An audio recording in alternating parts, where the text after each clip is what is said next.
Talking to you. Make sure it's off. It's on airplane mode. Relax yourself. All right, turn it off. No interruptions. Like the hit, here you go.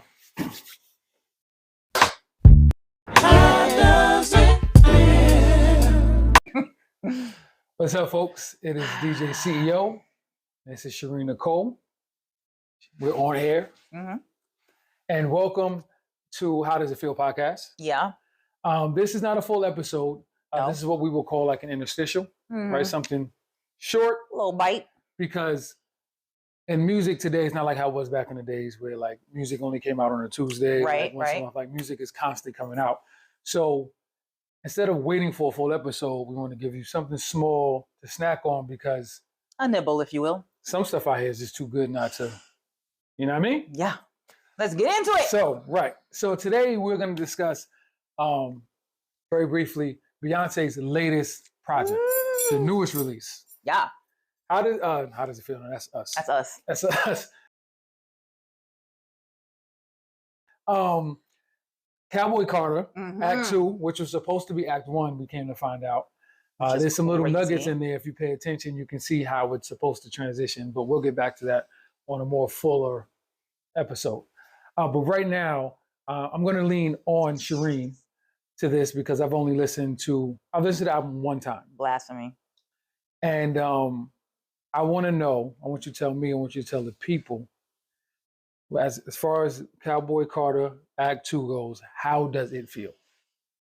It feels like a warm cashmere sweater on a cool day. And then all of a sudden, it gets real hot. Mm. And you want to take off that cashmere sweater and put on some Daisy Dukes. So that's like taking a plane in the fall in New York, but you're on your way to like Louisiana or you're on your way to Texas. So you got to, bundle up a little bit for the flight, but then when you get off, it's like, woo, let me out. Okay. And so why do you feel this way? Why is that the feeling? Gosh, it's just it's an amazing piece of work. Mm-hmm. The first half, I guess if you want to put it in a box or call it country, mm-hmm.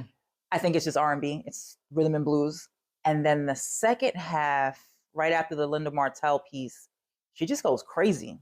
She gives you that nasty, southern, mm-hmm. dirty. And I love that. Well, you said something interesting I want to point out to the people is that, yes, R&B does mean rhythm and blues, but rhythm and blues is very different from R&B. True. Very different. That's true. It's funny that you say that. So even in my one listen, I can consider the first half of the album rhythm and blues in a traditional sense, right? I'm going to listen to it again because my initial listen, I went in with expectations. Right. I think we all did. Right. But I also think as listeners, we have to stop doing that because when we do, we take away from receiving in totality what the artist is trying to give us. Which is what she's been saying. Right. Because off of Renaissance, I was like, oh, I was ready. I was really ready for like some real like country thing. And then when I didn't get that, I was like, I didn't really know how I felt about it.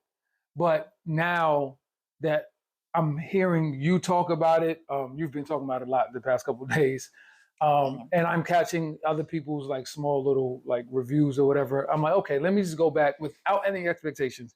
Just listen to it and see what it is. I don't think we ever did that with Prince or Michael or Janet. Like we would just go, ooh, it's good music. Let's go. But to be fair, none of them, outside of like Michael, when as we watched him, well, we weren't live to watch him, but as he, from a child to this point, like he was already in a lane. Like he did the pop stuff, the R&B pop stuff as a child. He did the disco with Off the Wall.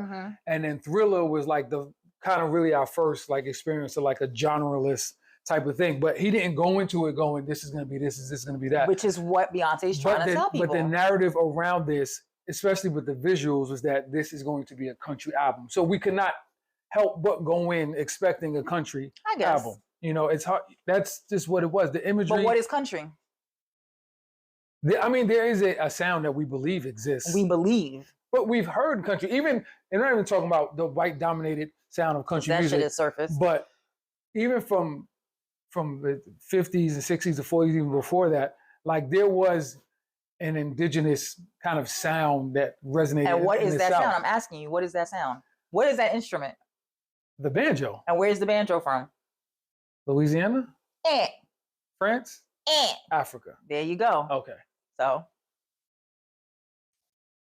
point is, having the expectations are understandable based around the narrative that was created, and I'm not saying Beyonce created it, but around the part like this and the imagery and all this stuff, that's what we expected. Right. We knew Renaissance was going to be like a disco dance album because of the narrative around it, and we got that. So that's all I'm saying about that. Let's not act like whatever. Anyway, this is an interstitial. This is a short thing. So if we don't stop now, we're going to keep going. The whole episode. So what we would like from you, as always, at the end of every, whether it be interstitial or full episode, we want to know, how does it feel? How does Cowboy Carter act to feel? What is it doing to you? What is it doing to your spirit, your soul? How is it soundtracking your life, if you will? All right. So that's it for How Does It Feel podcast, this interstitial. I think we have to brand it. I can't keep calling it interstitial. We'll call it a short clip something. Else. We'll figure it out. I'm DJ CEO. This is Shereen Nicole. Thank you for joining us. How does it feel? Right? We out of here. Peace. How does it